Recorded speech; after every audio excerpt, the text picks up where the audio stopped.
Bom dia a todos. Gratidão, Senhor, por mais um dia de bênçãos. Continuando a leitura do Antigo Testamento sob a ótica do Novo Testamento, a palavra encontra-se no capítulo 7. Moisés fala novamente a Faraó. Acompanhe a leitura do versículo 1 ao 7. No dia em que o Senhor falou a Moisés na terra do Egito, disse o Senhor a Moisés: Eu sou o Senhor. Dize a Faraó, rei do Egito, tudo o que eu te digo.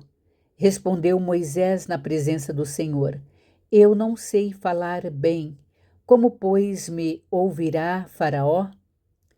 Então disse o Senhor a Moisés: Vê que te constituí como Deus sobre Faraó, e Arão, teu irmão, será teu profeta. Tu falarás tudo o que eu te ordenar, e Arão, teu irmão, falará a Faraó, para que deixe ir da sua terra os filhos de Israel. Eu, porém, endurecerei o coração de Faraó, e multiplicarei na terra do Egito os meus sinais e as minhas maravilhas. Faraó não vos ouvirá, e eu porei a minha mão sobre o Egito e farei sair as minhas hostes, o meu povo, os filhos de Israel, da terra do Egito, com grandes manifestações de julgamento. Saberão os egípcios que eu sou o Senhor, quando estender eu a minha mão sobre o Egito, e tirar do meio deles os filhos de Israel. Assim fez Moisés e Arão, como o Senhor lhe ordenara. Assim fizeram. Era Moisés de 80 anos e Arão de 83, quando falaram a Faraó. Aqui nós temos autoridade delegada. No Logos, isso é fortíssimo.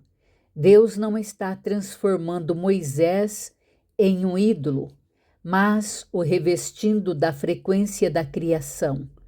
Faraó se achava um Deus na terra.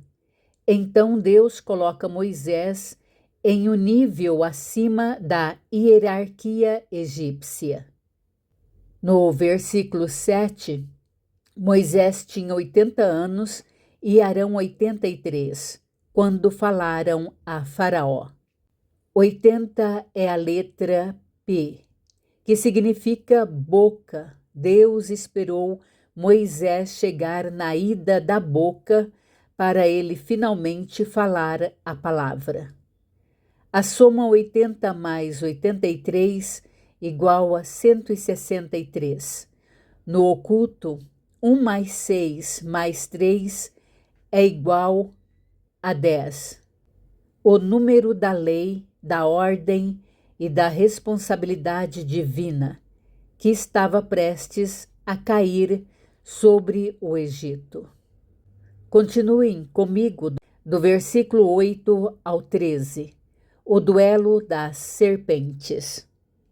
Falou o Senhor a Moisés e a Arão: Quando Faraó vos disser, fazei milagres que vos acreditem, dirá a Arão: Toma a tua vara e lança-a diante de Faraó, e ela se tornará em serpente. Então Moisés e Arão se chegaram a Faraó e fizeram como o Senhor lhes ordenara.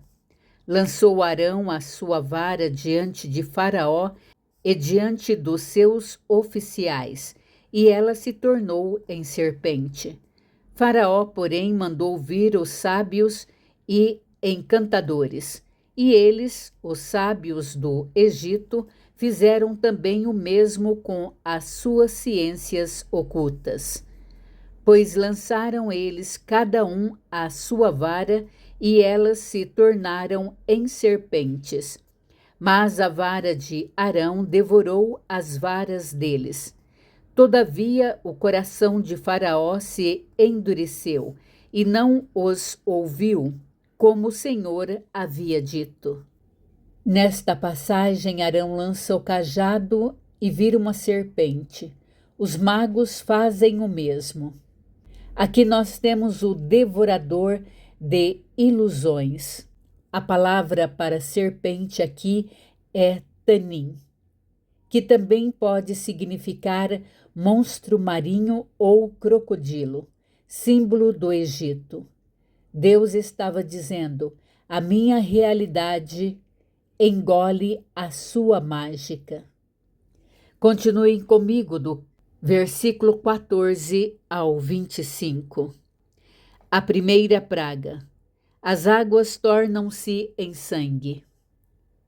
Disse o Senhor a Moisés: o coração de Faraó está obstinado, recusa deixar ir o povo.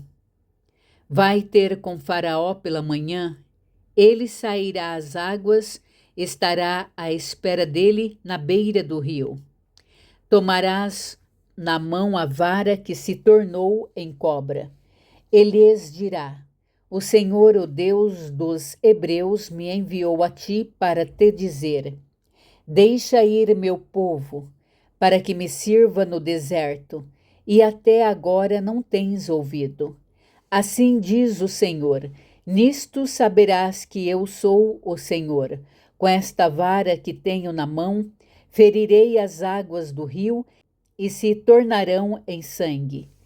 Os peixes que estão no rio morrerão. O rio cheirará mal e os egípcios terão nojo de beber água do rio.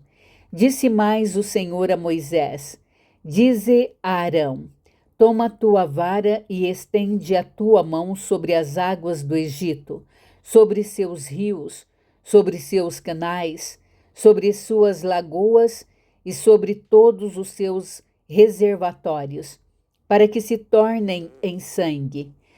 Haja sangue em toda a terra do Egito, assim nos vasos de madeira como nos de pedra. Fizeram Moisés e Arão assim como o Senhor lhes havia ordenado. Arão, levantando a vara, feriu as águas que estavam no rio, à vista de Faraó e seus oficiais, e toda a água do rio se tornou em sangue.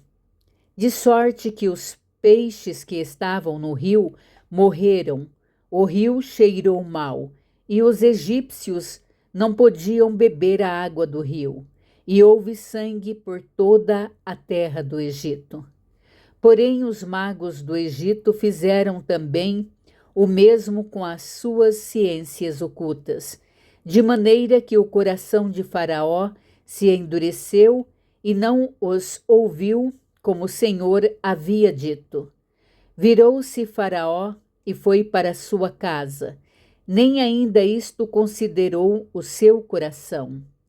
Todos os egípcios cavaram junto ao rio para encontrar água de beber, pois das águas do rio não podiam beber.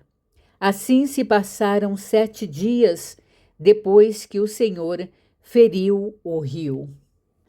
Aqui nós temos a passagem. Deus manda Arão ferir as águas do Nilo com o cajado. O rio, os canais e até a água em vasos de madeira e pedra se tornam sangue. O juízo sobre o deus Nilo. O Egito adorava o Nilo como um deus chamado Ap. Ao transformar a água em sangue, Deus está dizendo: o seu Deus não é fonte de vida, ele é réu de morte. O sangue é o símbolo do julgamento. A matemática do 7. Note que o texto diz que o rio ficou assim por 7 dias. No versículo 25. No Logos, o 7 é a perfeição e a totalidade. Deus deu um ciclo completo de uma semana para Faraó entender que o domínio dele sobre a natureza é absoluta. O sangue que condena versus o sangue que salva. E aqui nós temos o antigo com o novo. No Antigo Testamento, Êxodo 7, a primeira manifestação de poder através de Moisés transforma a água em sangue para trazer juízo e morte. Os peixes morreram e o rio cheirava mal. No Novo Testamento, João 2, o primeiro milagre de Jesus, o novo Moisés, transforma água em vinho, que simboliza seu sangue, para trazer vida e alegria nas bodas de Canaã. Enquanto a lei de Moisés expõe o pecado e transforma a vida em sangue de juízo, a graça de Jesus transforma nossa natureza comum em vinho de celebração. O sangue no Egito afastava o povo do rio. O sangue de Jesus nos aproxima da fonte da vida. Gratidão, Senhor, por todas as bênçãos, Pai. Toda honra e toda glória ao Criador do céu e da terra. Esta é a palavra do Criador. Lâmpada para os nossos pés é a palavra de Deus. Deus abençoe você, o seu lar, a sua família. Sejam abençoados, saúde, restauração, vida para todos em nome de Jesus.